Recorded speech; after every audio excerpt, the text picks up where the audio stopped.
You're listening to the Broadway Podcast Network.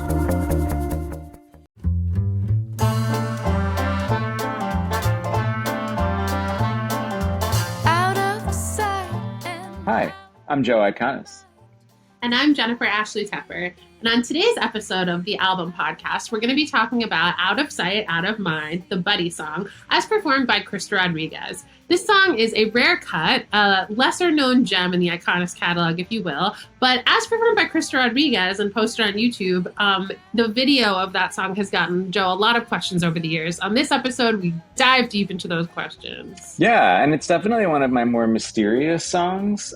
But the discussion that we have on this episode, I think, is very insightful and illuminates kind of both the origin of the song and some of the underlying thematic stuff in it. So check it out, buddy. So this next song actually maybe did have some kind of title evolution as well, or? Yes, it did. It absolutely did. So this Out of Sight, Out of Mind, I think that it was initially called the Buddy song. Mm-hmm. And then it turned into Out of Sight, Out of Mind, then in parentheses, the Buddy song. And then the parenthetical just left at a certain point. Like you decided you didn't want to use it anymore? Or yeah, it felt unnecessary. And Out of Sight, Out of Mind just felt like the title of the song. I like titles with slashes in them. Yeah. And it just felt like a really nice slash title. This song, ironically, because you're saying slash, brings me back so viscerally to 54 Below before it was Feinstein / 54 Below. And like Krysta Rodriguez performing it in a Joe Iconis and family concert. And I think this might have been the one, I just know that the night that she sang it, we like shared the bill with, it was either Barbara Cook or maybe it was Rita Wilson. It was like Cheetah Rivera. It was one of the nights of 54 Below where it was like some legend was there. And I just remember Krysta rehearsing this song and like, you know, a bunch of folks kind of milling about listening to her. Yeah. I think, was this performed the first ever concert? I think it was the second one, but we'll have to do some recon on this. Yeah, in my brain it was the first, but it definitely could have been the second. But yeah, certainly early on. And this is another one that just doesn't get performed all that much. It's kind of a strange tune. Yeah. I'm sorry, I also say I have like a memory of Krysta rehearsing it, sitting around like a giant conference table on a floor that we only were at for a couple months. Like it occupies a weird place in 54 Below history for me. But Krysta, I mean, Krysta's premiered so many of your songs and like she's one of the people you probably had the longest collaborative relationship with on the album. Yeah. So take us back. Take us back to meeting Krysta. It was like 2000. I met Krysta in 2006, for sure. Yeah. It was during auditions for a developmental workshop of the Black Suits at a New York nonprofit theater. And Krysta is one of the few people, actually that's not true. Well, I mean, what I was gonna say was she's one of the few people who are in my sphere who I 100% met and was exposed to through an audition. But I guess there have been more over the years. But Krysta wasn't someone who I was familiar with. Even though I had seen her in shows like Good Vibrations and Spring Awakening hadn't even happened yet, but maybe in the Heights off Broadway, I don't know. But I was aware of her existence, but never really saw her do her thing. And she sang Hallelujah for her audition, and it was like true, and I was playing piano for it, because I do it all. I write the shows, I am my own audition accompanist, everything. I sweep the floors after we're through. But she sang Hallelujah, and it was just an immediate like, who is she? Like it was one of those magical moments, and I just liked her. Ironically, that sounded like a moment from Smash, like someone leaves the audition room and you're like, who is she? Yeah. I like it. That's what it was, yeah. Smash was like being written. It was being written on the wind, even back then. And and I just loved her so much. And so she was cast in that reading. And I remember that was also the first day that I ever met and was turned on to Emily Walton. She also auditioned that day. And it was like another, who is she? And Sarah Steele, that's her name, right? Sarah Steele. But Krysta was cast. And so I got to work with her, and then, you know, she was in the initial Iconis and family shows and was always a part of the group. And she was heavily associated with Blue Hair for many years, and then her performance of Broadway, Here I Come, is the whole reason that song, ended up on Smash and became a thing. And her interpretation of it really sort of changed what that song was. Because I had sung it previously at a concert at the Duplex, and the lyrics were different. The song was just a different song, but Krysta was kind of the person who turned it into something else.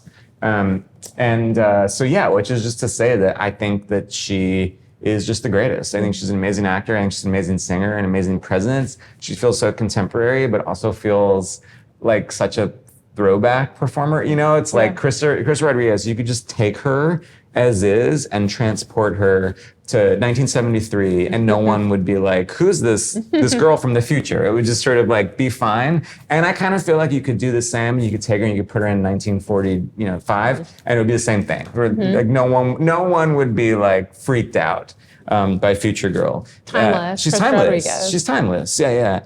And so this song, I wrote it, and I think it was like maybe close to the end when I figured out, this should be a Krysta song. That's who should sing this tune. I was just kind of writing it. It's about like a few different things. This is a song that, like, because it's so obscure, I feel like people really do discover it. It feels like this sort of like, hidden gem or whatever, hidden rock or something in my body of work. And people discover it, and they're always kind of like, what is that? What's up with that song? It's like people like it, but they're always kind of like a little bit, they're like confused, intrigued, and everyone always wants to know what it's about. And the truth is that it's about a few different things. But I think I got excited about Krysta singing it because I knew that she would be able to sort of navigate the strange kind of emotional journey of the song. It has a really weird arc to it. And I knew that she would just kind of make sense of it in a way that the audience would be able to sort of follow it on a gut level and not question, like, wait, what is this? What happened here? What happened here? Because the song is both like literal and poetic in a very sort of strange way. And so I knew that Krysta would be able to kind of like do it straight and people would get it and understand it. And then also I felt like as soon as you have a woman singing a song about, and singing a song and sort of using the pronouns he in the song, people immediately, no matter how much we have evolved as a society, or, no matter how woke anyone is feeling at that particular moment, people automatically go to, she's talking about her former lover. She's talking about her boyfriend, whatever, an ex-boyfriend. People always do it. And so I liked the idea of doing that because that's really not what the song is about. I think it could apply to that, but it's not what it's about. And so I loved the idea of like, of having that and then having people maybe question it or maybe not, Yeah. Was there a specific aesthetic inspiration as far as the song? Like, were you thinking of any like 1940s types of songs, or like where did it get placed for you in terms of, because I feel like sometimes people ask about this song and they're like, this must be a one-off that you wrote to be like for a play that was set in another time. Like, I feel like it has that kind of vibe. Yeah. And it doesn't, I think there was no like specific song that I was trying to point towards. It was a sort of more of a general reference. When I listen to it, I'm just like, it's just a Cantor and Ebb song. Like that's what I was not trying to do that. What I ended up with is like a Cantor and Ebb song that feels like it could have been, cut from New York, or at any number of their shows.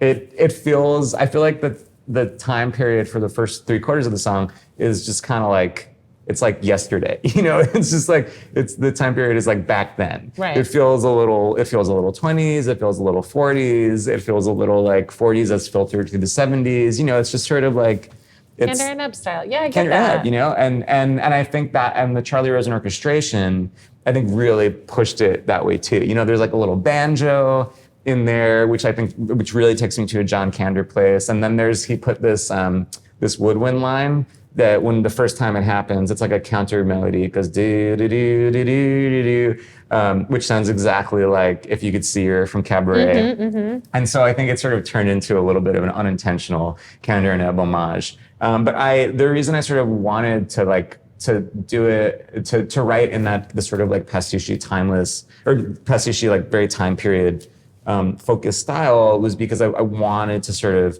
talk about a modern relationship, and I think it's more of a relationship to a friend, or it's a relationship to a collaborator or something. And I wanted it to be really sort of conversational. And it's like, the singer of the song is kind of like, it's fine. Well, I do have this like one problem, but it's fine. But remember when you said that thing, that really pissed me off, but it's totally fine. And this sort of like someone doubling back on themselves, which is not the sort of thing that you would ever really hear in a song that sounds like this. Like, it's not the sort of thing that they were going to write for, the New Faces of 35 or something. And so I loved the idea of having this kind of like more modern lyric that is inhabiting this old timey musical feel. Yeah.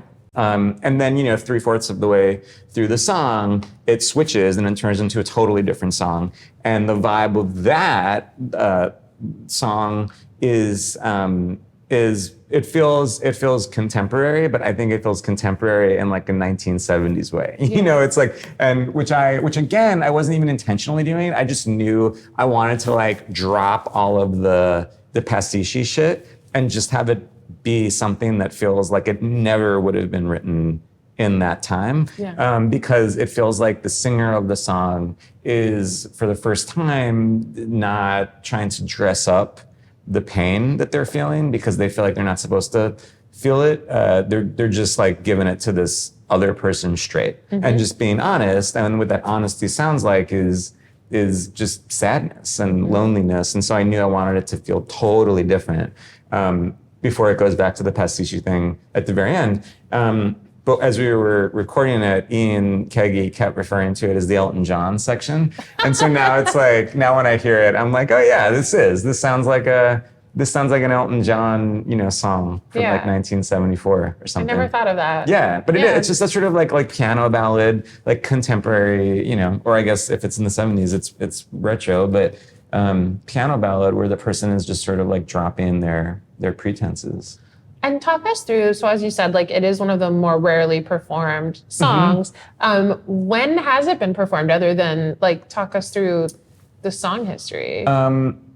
Well, so Krysta premiered it, and then, I think that we've literally never done it again at an Iconism Family show. I was kind of testing you because I was like, am I forgetting one? No, I think it's like sort of like Ammonia a little bit. Yeah. Where it happened and then it happened a couple times, but like. Yeah, but even Ammonia has had more performances as far as rare songs go. Right. And you know what also is funny? It's a song that many times when I've done a solo show, because I really do love the song, I've almost done it, and I just never quite get there because I do think it's such a weirdo song and it's so long and it's, there's just something about it that's strange. But I feel like, yet again, this is another one where I think the orchestration helps it so much. I think that the orchestration and Krysta's performance combined turn it into something that I think is a little bit greater than the sum of its parts. Yeah. And maybe, who knows, maybe we'll do it more now. Yeah, I hope so. Yeah, out of sight, out of mind. Hey, thanks so much for listening or watching to my podcast. Do me a favor and go to wherever you just listen to or watch this thing and subscribe or like or give us a great rating or review, and then head to bpn.fm/album to find out even more information about this podcast, more ways to watch, more ways to listen, and check out my album. Thanks so much for hanging out. Album Podcast is executive produced by Liz Armstrong, produced by Dori Berenstein, Alan Seals, Kim Garris, and the rest of the team at the Broadway Podcast Network. Be sure to visit bpn.fm/album for both audio and video versions of this podcast and to listen to Album. Till next time, goodbye.